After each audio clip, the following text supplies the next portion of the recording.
सर्वेभ्यो नमो नमः। संस्कृत में हम बहुत ही महत्वपूर्ण टॉपिक पढ़ रहे थे, कारक प्रकरण। Third grade, second grade, first grade, assistant professor, net, set, कोई भी एग्जाम नहीं होती ना कारक प्रकरण के बिना। तो एक आधार स्तंभ है संस्कृत का कारक प्रकरण। उसमें हमने प्रथमा विभक्ति के सूत्र पढ़े, द्वितीय विभक्ति के सूत्र पढ़े, और जो मेन जानकारी है हमने वो भी देखी। कथित क्या है, उक्त क्या है, अनुक्त क्या है, अभिहित क्या है, अनभिहित क्या है, इप्सित कर्म क्या है, इप्सितमम क्या है, अनिप्सित क्या है, इन सब के बारे में हमने बहुत अच्छे से पीछे वीडियो में पढ़ा है। अगर आपने नहीं पढ़े तो जरूर उन वीडियो को जाके देखें। और मैं तो यही कहना चाहूंगी कि संस्कृत में आप मूल किताबों से पढ़ें, और हम आपके लिए जो मैटर लेके आ रहे हैं मूल किताबों से, सिद्धांत कौमुदी और लघु सिद्धांत कौमुदी से लेके आ रहे हैं। अपना एक्स्ट्रा उसके अंदर कुछ भी ऐड नहीं है ना। एग्जाम्स में पूछा जाता है सिद्धांत और लघु सिद्धांत से यूं की यूं उदाहरण और सूत्र पूछे जाते हैं, और सूत्र की जो वृत्तियां हैं उनको बहुत अच्छे से देखें। वहां पर वृत्तियों से, आजकल वृत्तियों से क्वेश्चन ज्यादा पूछे जा रहे हैं, तो हर चीज को ध्यान से पढ़े और आपके पास जो मैटर है उसका मल्टीपल रिवीजन करें, ना कि इस चक्कर में रहे कि आज ये गाइड लाई, आज वो गाइड लाई। संस्कृत में बहुत सी अशुद्धियां हैं हलंत की, विसर्ग की। तो मेरा तो आपसे यही कहना है कि ऑथेंटिक सोर्स से पढ़े, जहां से भी पढ़े, लेकिन ऑथेंटिक सोर्स से पढ़े। कर्म कारक की श्रृंखला में हम बहुत ही इंपॉर्टेंट सूत्र पढ़ेंगे अभी। सूत्र का नाम है अकथितम च। अकथितम च, कहीं कहीं ऐसे भी लिखा हुआ था इसको, अकथितम च।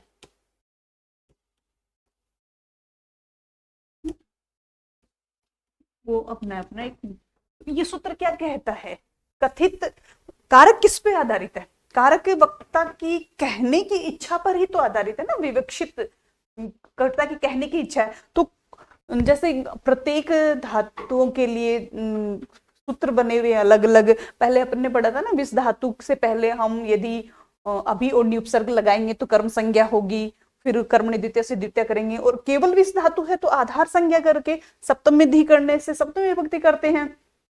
तो एक नियम पर्टिकुलर वहां पे है, लेकिन कर्ता की इच्छा पर निर्भर करता है कि वो अपादान कारक को अपादान में ना कह करके कर्म के रूप में बोल दे, संप्रदान को संप्रदान के रूप में ना बोल करके कर्म के रूप में बोल दे। लेकिन वो कहीं कहीं सब जगह नहीं होता, कुछ 16 धातुएं हैं, और इस सूत्र के माध्यम से हम वही पढ़ेंगे जो कर्ता, जो कारक होना चाहिए वहां पर, कर्म कारक होना, करण कारक होना चाहिए, संप्रदान होना चाहिए, अपादान होना चाहिए, अधिकरण होना चाहिए, वो ना हो करके कर्म कारक हो रहा है इन 16 धातुओं में, वो अविवक्षित कर्म कहलाता है। क्या कहलाता है? अविवक्षित कर्म। और विवक्षित कर्म में तो कर्म संज्ञा कर्तुरिसिप्तमम कर्म से हो जाएगी और कर्मणि द्वितीय से द्वितीय हो जाएगी। लेकिन अविवक्षित कर्म जहां पर होगा वहां पर अकथित सूत्र से कर्म संज्ञा होगी। और कहां कहां होगी? ये 16 धातुएं हैं, उन 16 धातुओं के उदाहरण देखेंगे, और फिर हम देखेंगे कि विवक्षित कर्म कौन सा है, अविवक्षित कर्म कौन सा है। देखिए पहले इसकी वृत्ति देखते हैं। मैं हमेशा कहती हूँ कि वृत्ति से क्वेश्चन योग के योग बनते हैं, तो आप वृत्ति को ध्यान से पढ़ें। देखिए वृत्ति है इसकी अपादान आदि विशेषे। अपादान, अपादान आदि विशेषे, अपादान आदि विशेषे, अपादान आदि विशेषे अविवक्षितम कारकम, अविवक्षितम, अविवक्षितम कारकम,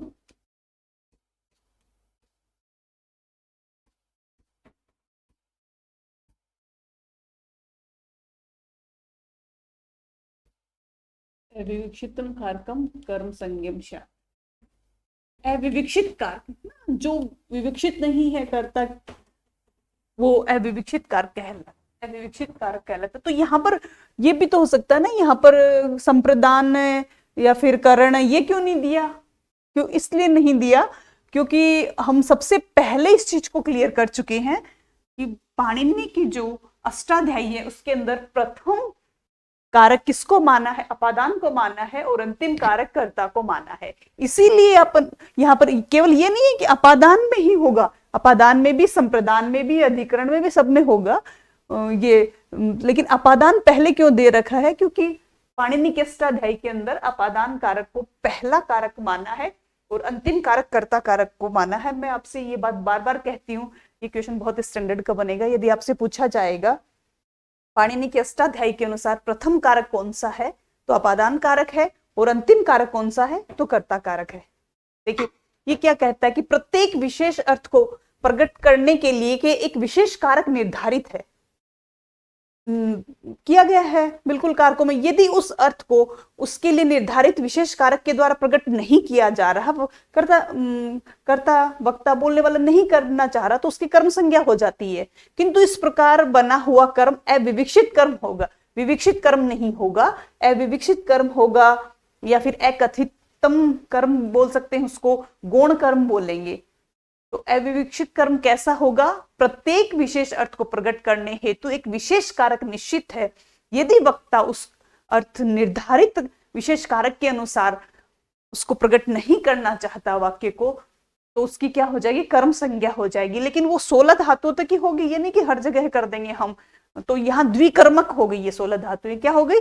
द्विकर्मक धातुएं हो गई। अपने अपना कर्म, जैसे अपादान कर्म आना था वहां पे हमने कर्म संज्ञा कर दी और कर्मणि द्वितीय से द्वितीय कर दिया, तो वहां पर वो भी शुद्ध है, और अपादान कारक अगर लगाते हैं तो वो भी शुद्ध, अपनी द्विकर्मक धातुएं हो गई यहाँ पर। तो इस प्रकार अविवक्षित कर्म क्या होता है? जो विशेष कारक द्वारा प्रकट नहीं किया जा सकता उसको कर्म संज्ञा कर देते हैं हम, चाहे वो अपादान का हो, चाहे संप्रदान का हो, चाहे अधिकरण का हो, अविवक्षित कर्म कहलाता है। इसका अन्य नाम है अकथितम कर्म। अविवक्षित कर्म, अविवक्षित कर्म, अविवक्षित कर्म को ही हम क्या कहते हैं? गौण कर्म कहते हैं। इसी को ही हम अकथित कर्म कहते हैं।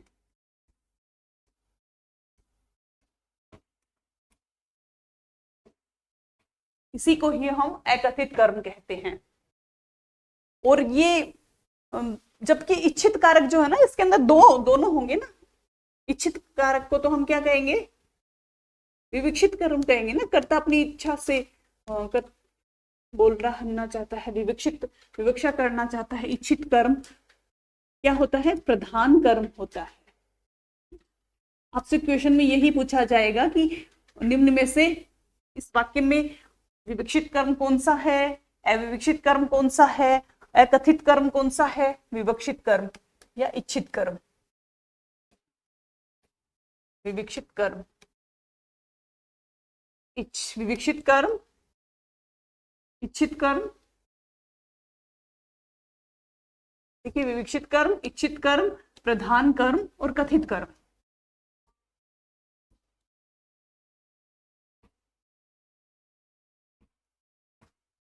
देखिए, अविवक्षित कर्म, गौण कर्म, अकथित कर्म कौन सा है?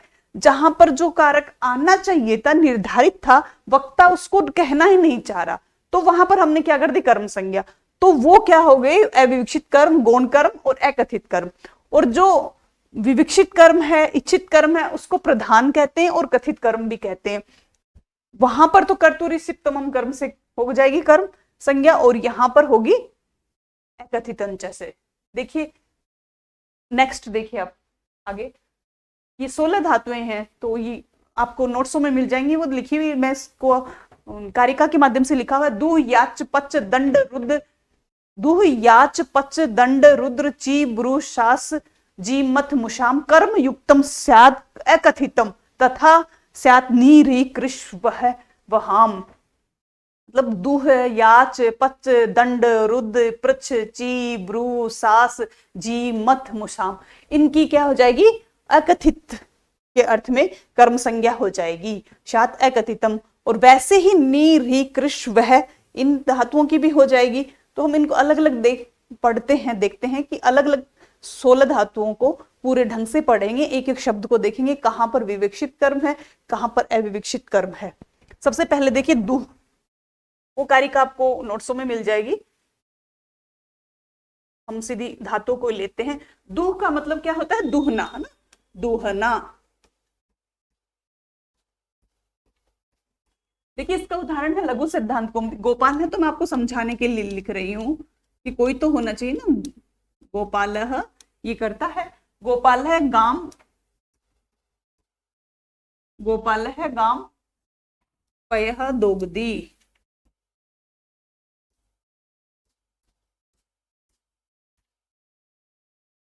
देखिए यहां पर आपसे से पूछा जाएगा कि दो धातु के योग में अविवक्षित कर्म कौन सा है, और जहां पर कर्म संज्ञा हुई।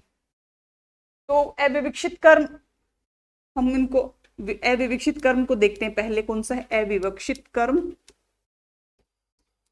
अविवक्षित कर्म और विवक्षित कर्म।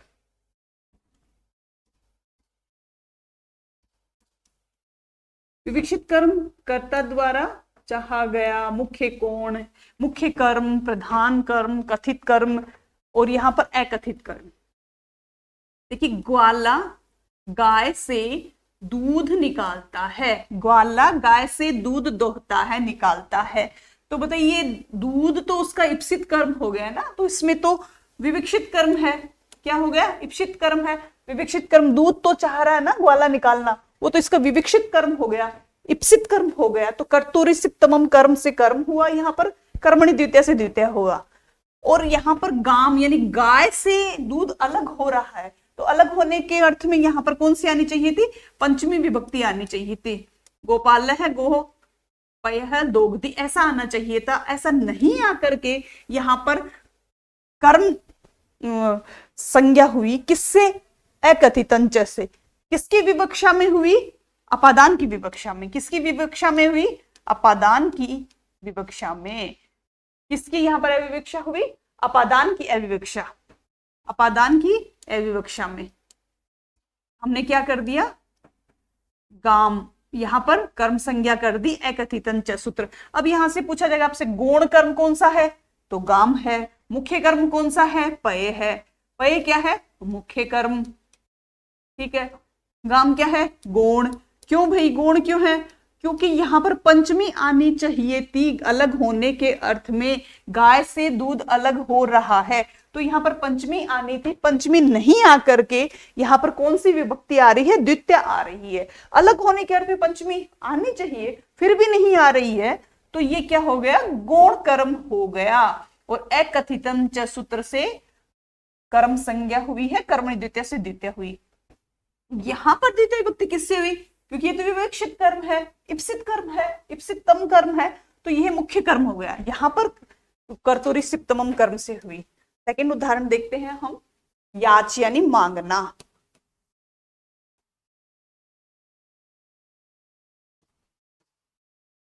मांगना, देखिए बलीम याचते, बलीम याचते वसुधाम। याच यानी मांगना। 16 धातुओं में है ना, दुह याच पच दंड रुद्र चिब्रू। तो देखिए याच यानी मांगना, किससे मांग रहा है? बलि से। क्या मांग रहा है? धरती। देखिए आप यहाँ पर एक कर्ता और रख लीजिए, समझ में आ जाएगा आपको ना। सिद्धांत कौमुदी में तो नहीं दे रखा, लेकिन आप देखिए वामन, वामन, विष्णु ने अवतार धारण किया था ना वामन का। वामन है तो कर्ता में तो क्या आएगी? प्रथमा ही आएगी ना। वामन है बलीम याचते वसुधाम। तो यहाँ पर वसुधा किससे मांगी जा रही है? बलि से। तो किससे दूर होगी? बलि से। वसुधा किससे दूर होगी? आवाज आ रही? हम बलीम याचते वसुधाम, तो किससे धरती अलग हो रही है? बलि से। तो बलि से अलग हो रही है, तो यहां पर कौन सी आनी चाहिए थी? बलि में पंचमी आनी चाहिए थी ना, लेकिन नहीं आ रही। क्यों क्यों नहीं आ रही? याच धातु द्विकर्मक है, इसके अर्थ के कारण नहीं आ रही। याच धातु द्विकर्मक है, इस कारण से बलि में पंचमी की जगह क्या आ रही है? द्वितीय विभक्ति आ रही है, कर्म संज्ञा। तो बलि क्या है? अविवक्षित कर्म है, अविवक्षित कर्म है। और अविवक्षा किसकी? अपादान की अविवक्षा। किसकी? अपादान की अविवक्षा, अपादान की अविवक्षा। इनके अपादान आना चाहिए था यहाँ पर, और नहीं आ रहा है। तो यहां पर कौन सा सूत्र कर्म संज्ञा करेगा बलीम में के लिए? अकथितंच। कौन सा करेगा? अकथितंच। ये कैसा बलि क्या है? ये गौण कर्म है कि मुख्य? गौण कर्म है। कैसा है? गौण कर्म है। कथित है कि अकथित है? अकथित है। तो अकथित के अर्थ में बलि में कर्म संज्ञा होती है अकथितंच। क्यों? क्योंकि यहाँ आना, बलि से पृथ्वी अलग हो रही है भाई, बलि से पृथ्वी अलग हो रही है, तो बलि में क्या आना चाहिए थी? पंचमी विभक्ति आनी चाहिए थी, आ रही है यहाँ पर द्वितीय विभक्ति। तो ये क्या हो गया? गौण कर्म हो गया, अकथित कर्म हो गया, अविवक्षित कर्म हो गया। और किसकी अविवक्षा हो गई? बहुत स्तर का पेपर बनता है तो ऐसे पूछा जाएगा आपसे, विवक्षा किसकी हुई? तो आप इसको ध्यान से 16 की 16 जितने भी धातुएं हैं बिल्कुल ध्यान से पढ़ें। तो यहाँ पर अविवक्षा किसकी हो रही है? अपादान की हो रही है, क्योंकि बलि से पृथ्वी अलग हो रही है ना, तो अपादान होना चाहिए था यहाँ पर। लेकिन द्विकर्मक धातु है ये याच धातु, इस याच धातु के कारण यहाँ पर बलि में कर्म संज्ञा हो गई अकथितंच सूत्र से। वसुधाम क्या है? वसुधाम में किसने करी तो फिर कर्म संज्ञा? वसुधाम तो क्या है? वामन का इप्सितम कर्म है, ये मांग रहा है धरती को। वामन, विष्णु भगवान वामन का रूप धारण करके बलि से मांगते हैं ना, तो ये तो क्या हो गया? इप्सितम कर्म हो गया ना इसका।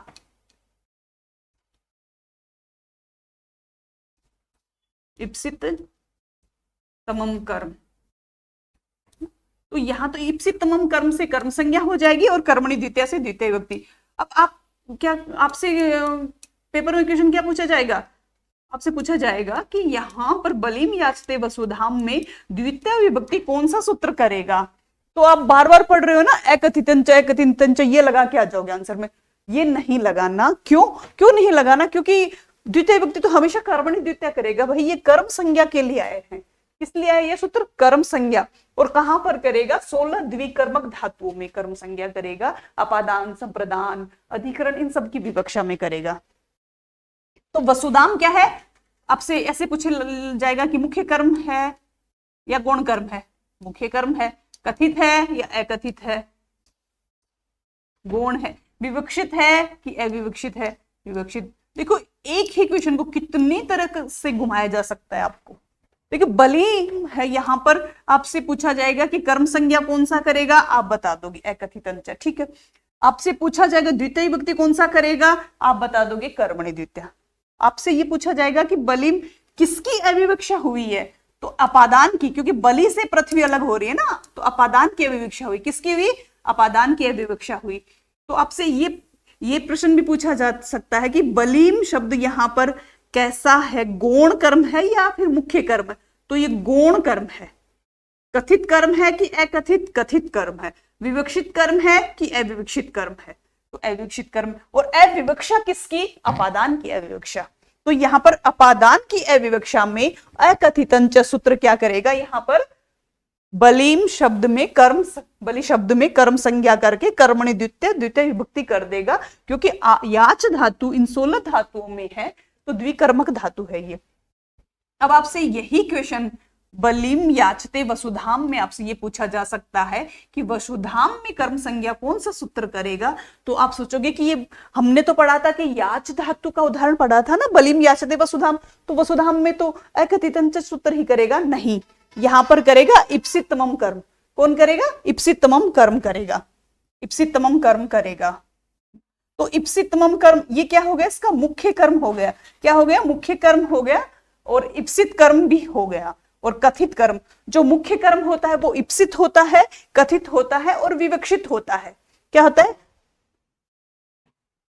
कथित होता है, मुख्य होता है। अब देखिए आगे वाला दो तो याद हो गए ना हमारे, अकथितंच सूत्र की पहली दुह यानी दुहना, इसका उदाहरण है गोपाल है, गाम, पय दोगदी। तो गाम क्या है? गौण कर्म है। पय क्या है? मुख्य कर्म है। तो गौण कर्म में कौन सा सूत्र करेगा? कर्म संज्ञा अकथितंच। और मुख्य कर्म में कौन सा करेगा? कर्तुरी सिप्तमम कर्म। आपसे ये भी पूछा जा सकता है अविवक्षित कर्म, विवक्षित कर्म क्या है? तो अविवक्षित कर्म ये है ना गाम, और ये अविवक्षित विवक्षित कर्म पय है, और अविवक्षित कर्म ये है गाम। देखिए तीसरा देखते हैं, दुह, याच, पच। तीसरा है पच।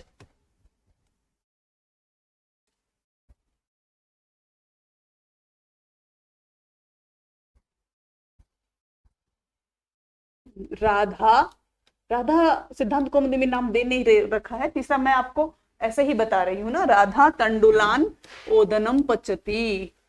देखिए सिद्धांत कौमुदी में ये उदाहरण दे रखा है, तंडुलान ओदनम पचती, तंडुलान ओदनम पचती, मतलब तंडुलान ओदनम पचती। अब बताइए तंडुलान, तंडुल क्या है यहां पर? कच्चे चावल, तंडुल कच्चे चावल को कहते हैं।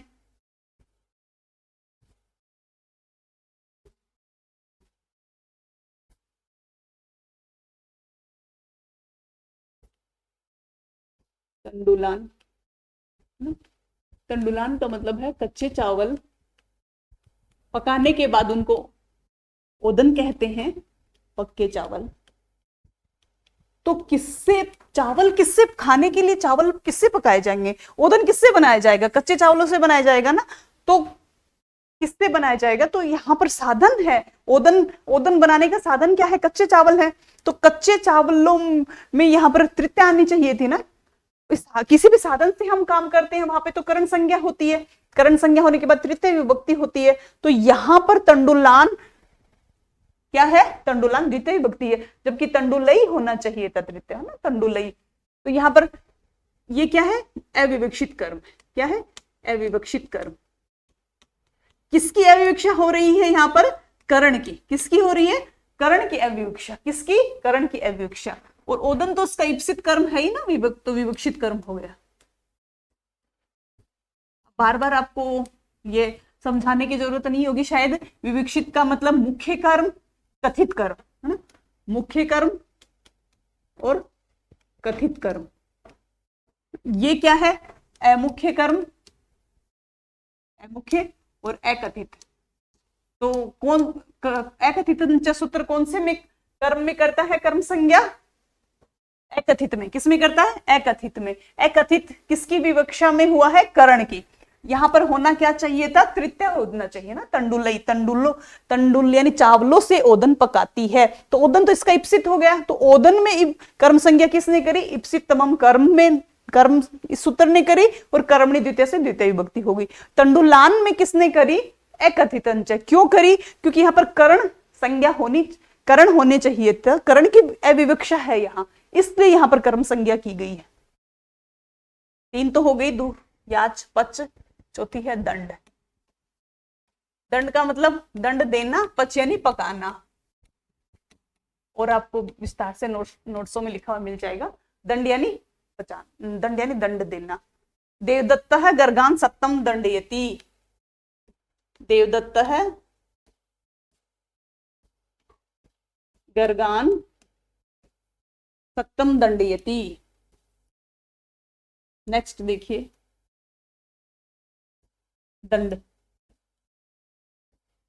हाँ देखिए नृपह कर दो या देवदत्त कर दो। देवदत्त है गर्गान सप्तम दंडयति, और या राजा लिखा हुआ मिल जाएगा, राजा दे रहा है दंड या फिर देवदत्त दे रहा है, एक ही बात है वो तो।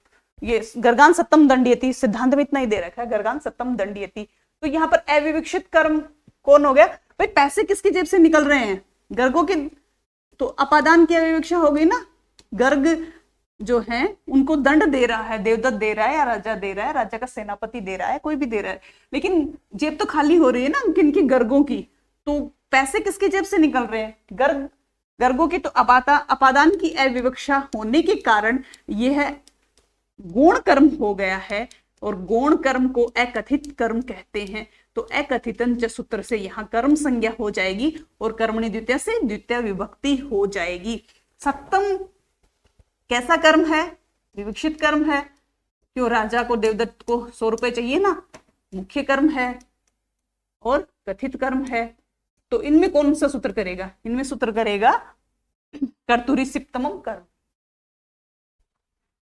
पांचवी देखिए, दुह याच पच दंड रुद्ध। रुद्ध यानी रोकना, रुद्ध यानी रोकना। देखिए इसका सिद्धांत में दे रखा है गाम वज्रम अवरुणधि, गाम वज्रम अवरुणधि। वज्रम का मतलब होता है बाड़ा, अवरुणधि।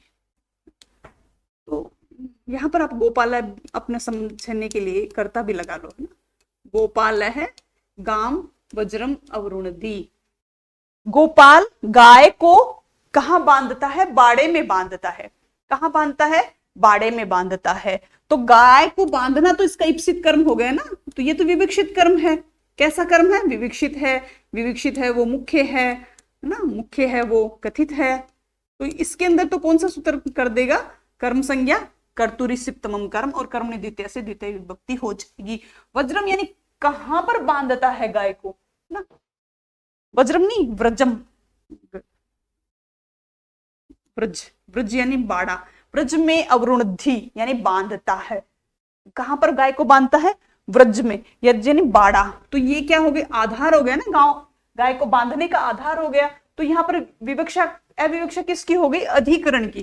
किसकी अविवक्षा हो गई? अधिकरण की अविवक्षा। अधिकरण की अविवक्षा होने से यहां पर ये कर्म क्या हो गया? अकथित हो गया। क्या हो गया? अकथित गौण मुख्य। अब आपसे ये पूछा जा सकता है, गाम गोपाल है गाम वज्रम अवरुणधि व्रजम प्रजम, तो यहां पर व्रज गौण है या फिर मुख्य कर्म? तो गौण कर्म है। मुख्य कर्म तो गाय है ना, गाय को बांधना उसका मुख्य काम है। यहां पर क्या आना चाहिए? विवक्षा। अविवक्षा किसकी हो रही है? अधिकरण की अविवक्षा हो रही है। किसकी? अधिकरण की अविवक्षा हो रही है। रुद के बाद आता है प्रछ। प्रछ यानी पूछना।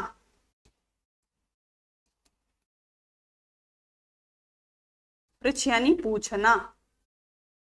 देखिए पृछ यानी पूछना, इसका है बालक है, बालक। सिद्धांत कौमुदी में, लघु सिद्धांत कौमुदी में ये करता नहीं दे रखे हैं। गोपाल है बालक, वो मैं तुम्हें समझाने के लिए लिखा रही हूँ। बालक है गुरु, बालक है गुरु प्रश्नम पृच्छति, बालक गुरु से, गुरु को प्रश्न पूछता है ना? बालकः गुरु प्रश्नम पृच्छति। तो यहां पर अपादान की अविवक्षा हो गई ना। अब गुरु, तो गुरु से, तो अपादान की अविवक्षा, ये अपादान की अविवक्षा।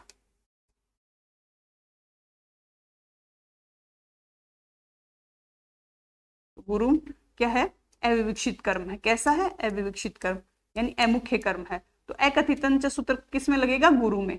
और प्रश्नम क्या है? इप्सित है ना, इसका इप्सितम, ये मुख्य कर्म है, मुख्य है और विवक्षित कर्म है। तो हमने ये 6 धातुएं देखी, और इसी प्रकार आगे देखते हैं। देखो बालक है गुरुम प्रश्नम पृच्छति, 7वीं धातु देखते हैं। ची यानी चुनना, 7वीं धातु है ची यानी चुनना। चुनना ना, जैसे फूलों को तोड़ते हैं ना, उनको कहते हैं चुनना। देखिए इसका है राधा वृक्षम फलानी अवचिनोति।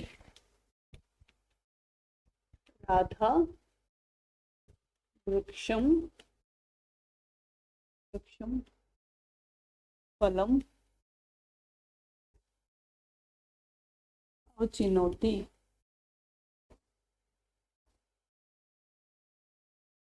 राधा वृक्षों से फूल तोड़ रही है। तो फूल किससे अलग होंगे? वृक्ष से। तो वृक्ष क्या है? अपादान है, अलग होने के अर्थ में अपादान। तो यहां पर किसकी अविवक्षा हो गई? अपादान की। अविवक्षित कर्म कौन सा है? वृक्ष, अपादान की अविवक्षा। और ये क्या है? मुख्य कर्म। ये मुख्य कर्म हो गया। और कौन से में? अकथितंच सूत्र कौन से में करता है? बताइए। ये अविवक्षित कर्म में करता है। तो वृक्षम, वृक्षात आना चाहिए था, यहां पर पंचमी आनी चाहिए थी, राधा वृक्षात फलम अवचिनोति। लेकिन ऐसा भी सही है, यदि हम ऐसा लिखते हैं ये भी सही है, लेकिन ये द्विकर्मक धातुओं में आती है ची। तो यहाँ पर राधा वृक्षम फलम अवचिनोति। अब आपसे ये पूछा जा सकता है यहाँ पर गौण कर्म कौन सा है? तो वृक्षम। और मुख्य कर्म कौन सा है? फलम। फल तो उसका इप्सितम कर्म है। तो यहाँ पर इप्सितम कर्म से कर्म संज्ञा हो जाएगी, कर्मणि द्वितीय से द्वितीय विभक्ति हो जाएगी। आगे वाला देखिए, ब्रू यानी सीखना, पूछना या सीखना।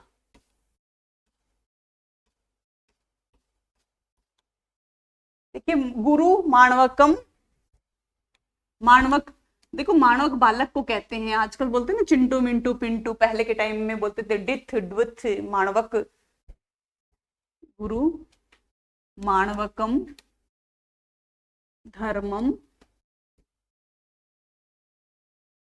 ब्रूते ब्रूते और भाषते अभिधत्ते, मतलब प्रायवाची है ना, ये भी चलेंगे सभी धातु की। भाषते लिख दो या अभिधत्ते। गुरु माणवक यानी बालक को क्या करता है, धर्म की बात बताता है, धर्म सिखाता है। तो अविवक्षित कर्म कौन हो गया, मानवक, क्योंकि गुरु किसके लिए धर्म बताता है, बालक के लिए। तो यहाँ पर क्या होना चाहिए था, माणवकाय संप्रदान अर्थ में चतुर्थी होनी चाहिए थी। तो ये यहाँ अविवक्षित कर्म कौन है, माणवक। धर्म को बताना तो गुरु का अभिष्ट कर्म है, इप्सिततम कर्म है। तो धर्म तो इप्सित है, मुख्य कर्म है, ये तो इप्सिततम कर्म है, मुख्य कर्म है, विवक्षित कर्म है, गौण कर्म नहीं है ये विवक्षित कर्म। इसमें तो कर्तुरी सप्तमम कर्म से कर्म संज्ञा हो जाएगी। लेकिन बाल गुरु किसके लिए, तो के लिए अर्थ में कौन सी होती है, संप्रदान के अर्थ में चतुर्थी होती है। तो मानवकाय आना चाहिए था यहाँ पर। कहाँ गया ये, वो क्या जाता है इसको,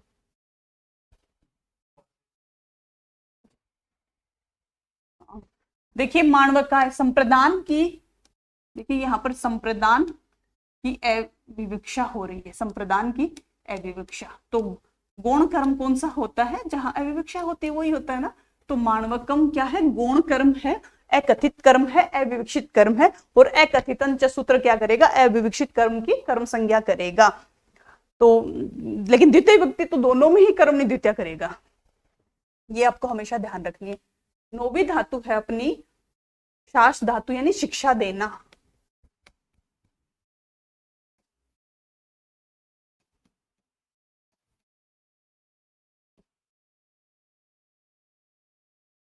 देखिए इसका उदाहरण देखते हैं। गुरुहु बालकम धर्मम, गुरुहु बालकम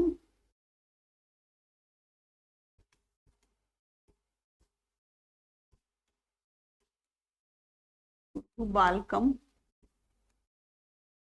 मानवकम कर दो, बालकम कर दो, देवदत्तम कर दो।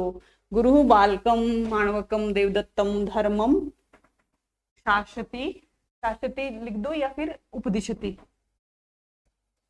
उपदेश देता है, शासति या उपदिशति। ये सिद्धांत कौमुदी के हैं उदाहरण, इसलिए मैं ये बता रही हूँ। लेकिन यहाँ पर आप मानवकम देवदत्तम धर्मम, धर्मम की जगह आप यहाँ पर वैदिक ज्ञानम कुछ भी कर सकते हैं। लेकिन ये एज इट इज यूं के यूं पूछे जाते हैं ना उदाहरण, इसलिए मैं आपको वो की वो उदाहरण करवा रही हूँ जो कि सिद्धांत में लिखे हुए हैं। देखिए अविवक्षित कर्म कौन है, बालक ही हो गया ना, पहले वाले में भी तो बालक ही था। बालक के लिए धर्म सिखा के उपदेश दे रहा है गुरु, किसके लिए दे रहा है, बालक के लिए। तो के लिए अर्थ में कौन सी है, संप्रदान। तो यहाँ पर अविवक्षा किसकी हुई, संप्रदान की अविवक्षा, संप्रदान की अविवक्षा हुई, संप्रदान की अविवक्षा में कर्म संज्ञा हुई है यहाँ पर। तो संप्रदान की अविवक्षा हुई है, किसकी, संप्रदान की। यहाँ पर बालकाय आना चाहिए था, गुरु बालकाय धर्मम शासति उपदिशति, लेकिन आया क्या है यहाँ पर बालकम। क्यों, क्योंकि शास धातु द्विकर्मक अर्थ में आती है ना, द्विकर्मक अर्थ में आती है। तो यहाँ पर संप्रदान की बजाय हम यहाँ पर कर्म संज्ञा कर देंगे अकथित सूत्र से, और कर्म ने द्वितीय से द्वितीय विभक्ति हो जाएगी। धर्मम तो क्या है, मुख्य है, मुख्य कर्म, विवक्षित कर्म, ये बातें ध्यान रखना भाई, है ना, कथित कर्म। और ये क्या है, बाल, बालकम अविवक्षित कर्म, गौण कर्म। हर जगह बता रही हूँ मैं आपको, हर सूत्र में एक्सप्लेन करके, परीक्षा में गलत मत करके आ जाना इस चीज को, और ध्यान से पढ़ना है। विवक्षित क्या है, अविवक्षित क्या है, गौण क्या है। 10वां देखिए, जी यानी जीतना, जी यानी जीतना, क्या जीतना, जीतना। राज्य भी जीता जा सकता है, कुछ भी जीता जा सकता है ना, जी यानी जीतना। पैसे भी जीते जा सकते हैं, राज्य भी जीता जा सकता है, अंताक्षरी भी जीती जा सकती है। तो देखिए यज्ञ दत्त है, यज्ञ दत्त मैंने आपको समझाने के लिए लिखा है, वहां पर सिद्धांत में नहीं दिया हुआ है। यज्ञदत्त देवदत्त, वहां पर सीधा दिया हुआ देवदत्तम सत्यम जयति, देवदत्तम सत्यम जयति। देवदत्त 100 रुपए जीतता है।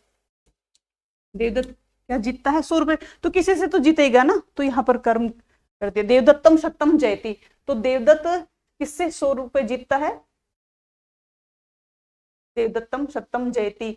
तो देवदत्त, देवदत्त से नहीं, देवदत्त नहीं जीतता, यज्ञदत्त जीतता है देवदत्त से। तो यहाँ पर यज्ञदत्त आपको समझाने के लिए लिखना पड़ रहा है, इससे तो सीधा सीधा समझ में ही नहीं आ रहा। देवदत्तम सत्यम जयति। तो आप एक काम करिए, यहाँ पर कौन जीत रहा है उसको भी रख लीजिए, है ना। कौन जीत रहा है? यज्ञदत्त या फिर रमेश है, राम है, कुछ भी नाम रख लीजिए। तो यज्ञदत्त है देवदत्तम सत्यम जयति। तो किससे जीत रहा है? देवदत्त से। तो पैसे किससे अलग हो रहे हैं? देवदत्त से। किससे अलग हो रहे हैं? देवदत्त से। तो यहाँ पर क्या आनी चाहिए थी अलग होने के अर्थ में? अपादान आनी चाहिए थी। भाई किसकी जेब खाली हो रही है? देवदत्त की हो रही है ना। अपादान की अविवक्षा में, किसकी अविवक्षा? अपादान की। अपादान की अविवक्षा में यहाँ पर देवदत्त शब्द में अपादानी पंचमी से पंचमी ना होकर के अकथितन च सूत्र से कर्म संज्ञा हुई और कर्मणि द्वितीय से द्वितीय विभक्ति हो गई। तो ये अकथित कर्म है, गौण कर्म है, अमुख्य कर्म है, और सप्तम क्या है? जीतना है 100 रुपए। तो ये तो इप्सितम हो गया ना, ये मुख्य कर्म है। और यहाँ पर मुख्य कर्म की कर्म संज्ञा कौन करता है? कर्तुरिसिप्तमम कर्म। मुख्य कर्म और कथित कर्म और विवक्षित कर्म। तो यज्ञदत्त है देवदत्तम सत्यम जयति। तो ये आपको ये यज्ञदत्त है बालक है, ये लिख के देखना है, क्योंकि यहाँ थोड़ा कंफ्यूज हो सकता है। देवदत्तम सत्यम जयति, यहाँ पर गौण कौन सा है और प्रधान कर्म कौन सा है? तो ये मुख्य कर्म सत्यम है, ये है सत्यम, ये इसका प्रधान कर्म है ना। और ये क्या है? गौण कर्म, अमुख्य कर्म है ना, अमुख्य कर्म। भाई जिस यहाँ अपादान आना चाहिए था, अपनी अपादान की जगह आ रहा है, तो अमुख्य हो गया ना अपने आप ही। आगे वाला देखिए, 11 नंबर का देखिए, मथ यानी मथना। मथ यानी मथना, मथना यानी बिलोना। गांव में या शहरों में दूध बिलोते हैं ना, उसको मथना बोलते हैं। वैसे ही देखो, देवाहा शुधाम शीर निधि मथनाती। देवाहा देवताओं ने, देवाहा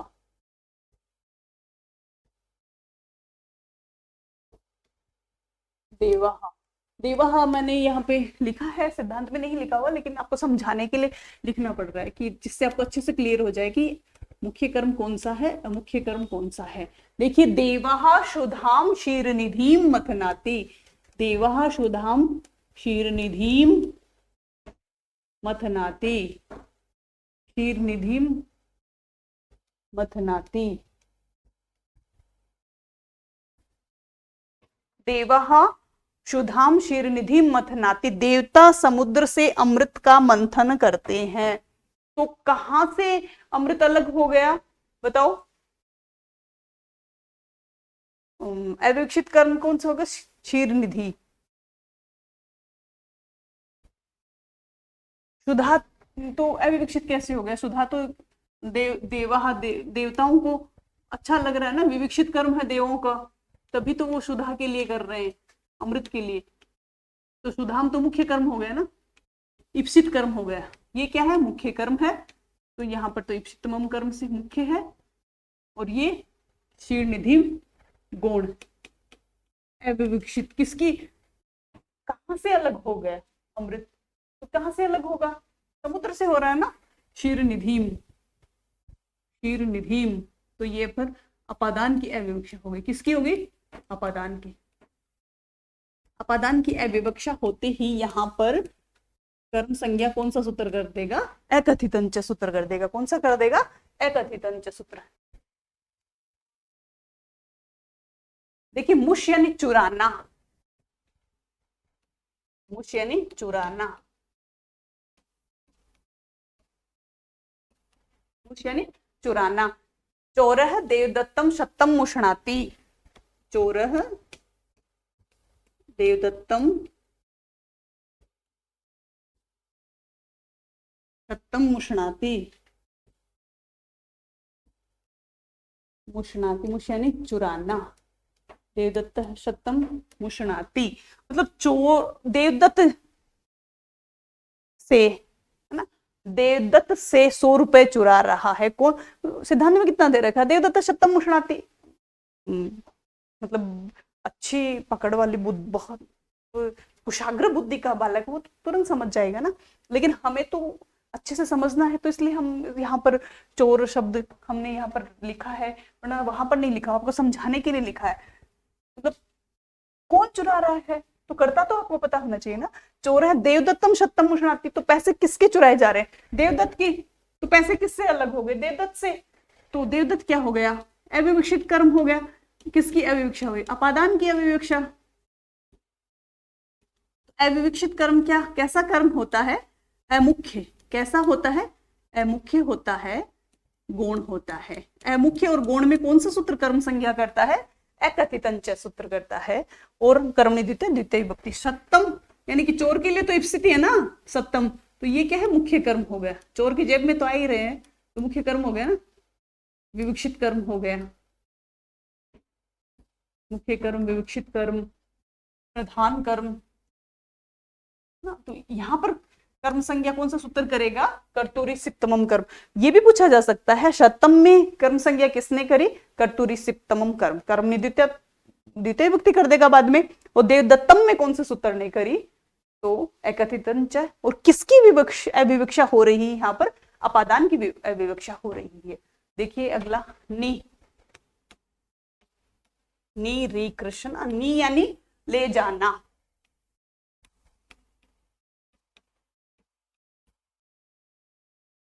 ले जाना, यानी कृषक,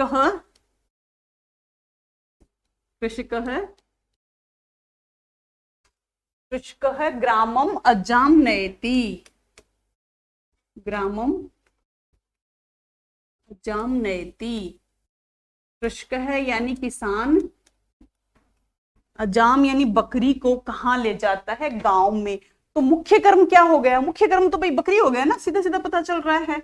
तो बकरी क्या है, इसका विवक्षित कर्म है, मुख्य कर्म है, कथित कर्म है, प्रधान कर्म है।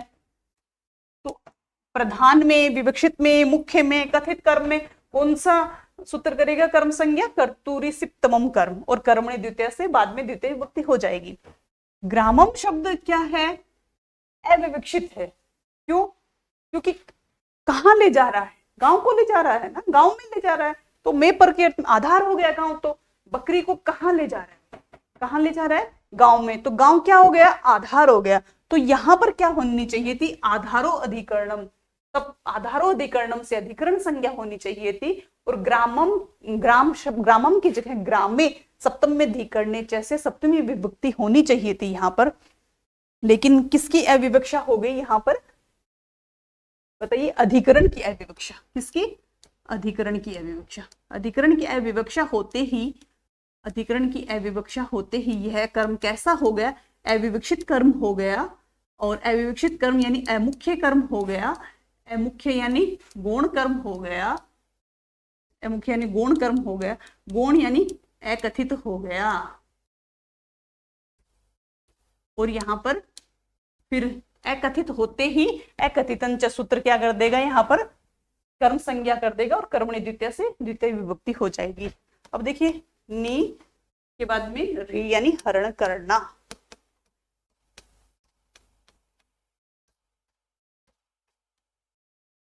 वही उदाहरण देखिए जो सिद्धांत में दे रखा है, उसको देखते हैं। कृषक है तो मैं समझाने के लिए तुम्हें लगा रही हूँ ना, कृषक है, ग्रामम अजाम, कृषक है, ग्रामम अजाम कर्षति, यानी ले जाता है, खींच कर ले जाता है ना। किसान, अजाम यानी बकरी को कहाँ ले जाता है, गांव में, तो बकरी तो इसकी इप्सित होगी ना, मुख्य कर्म हो गया। तो यहाँ पर मुख्य कर्म में तो मुख्य कर्म, विवक्षित, कथित और प्रधान, यहाँ पर तो कौन सा कर देगा सूत्र, इप्सितमम, कर्तूरी सिप्तमम कर्म से कर्म संज्ञा हो जाएगी, और फिर कर्मणि द्वितीय से द्वितीय विभक्ति हो जाएगी। ग्रामम क्या है, अप्रधान कर्म, क्या है आपका, अप्रधान कर्म है, गौण है, और किसकी अविवक्षा हुई बताइए? अधिकरण की अविवक्षा। कहाँ ले जा रहा है खींच करके बकरी को? कहाँ ले जा रहा है?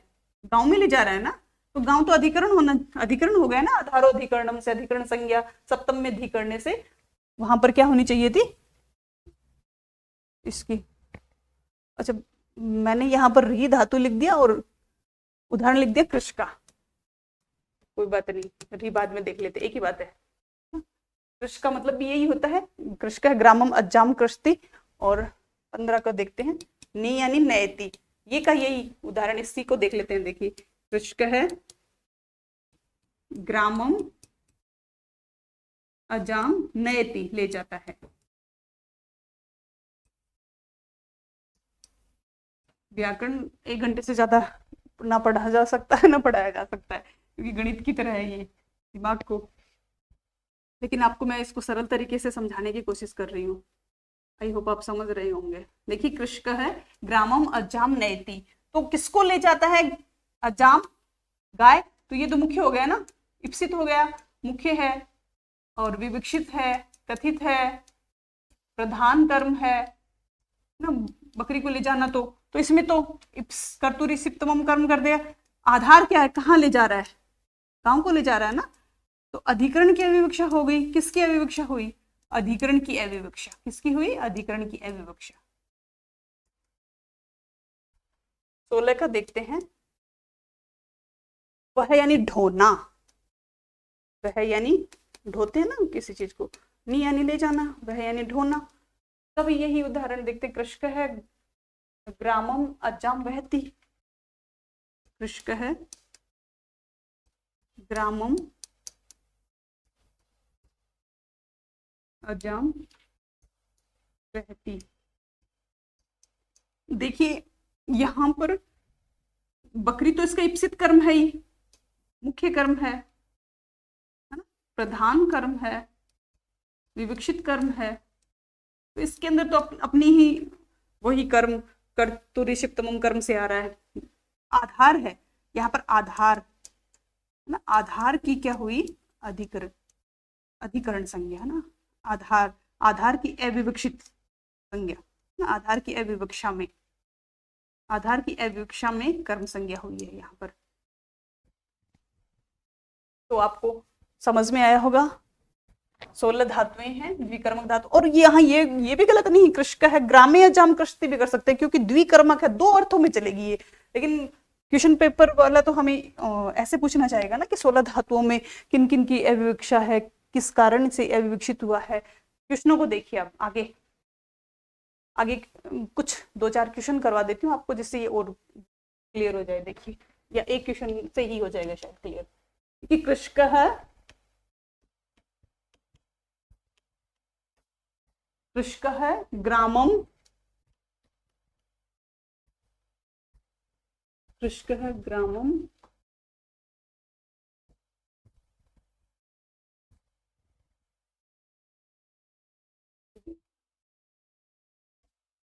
सुंदर, कितना ही कोशिश कर लो लिखा ही नहीं जा रहा। कृष्क है ग्रामम अजाम, कृष्क है ग्रामम अजाम नयति,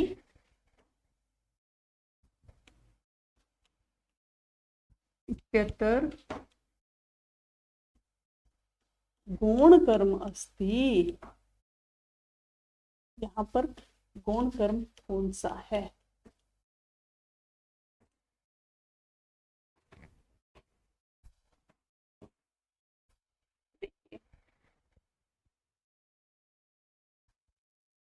एक देखिए, संस्कृत के हिसाब से लगाते हैं। कृषक ग्रामम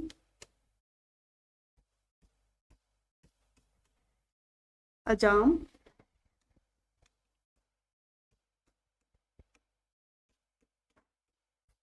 नयति।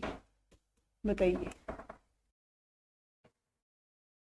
देखिए कृषक है तो क्या हो गया? ये तो करता है आपका, है ना, ग्रामम, तो ये अधिकरण की अविवक्षा हो रही है ना, तो अविवक्षा जहां पर होगी वही तो गौण कर्म होगा ना, अप्रधान कर्म होगा, अविवक्षित कर्म होगा, अकथित कर्म होगा, तो फिर अविवक्षा हो गई यहाँ पर किसकी, अधिकरण की अविवक्षा, किसकी, अधिकरण की अविवक्षा, किसकी, अधिकरण की अविवक्षा। तो ये गौण कर्म हो गया, अधिकरण की अविवक्षा होने पर अकथितंच, अधिकरण की अविवक्षा, तो अधिकरण की अविवक्षा होती ये कर्म कैसा हो गया, गौण, अमुख्य, और अमुख्य गुण होते ही अकथितंच सूत्र क्या कर देगा, कर्म संज्ञा कर देगा, क्या कर देगा, अकथितंच कर्म संज्ञा, क्या कर देता है, कर्म संज्ञा, और कर्मणि द्वितीय से यहाँ पर फिर द्वितीय विभक्ति हो जाती है,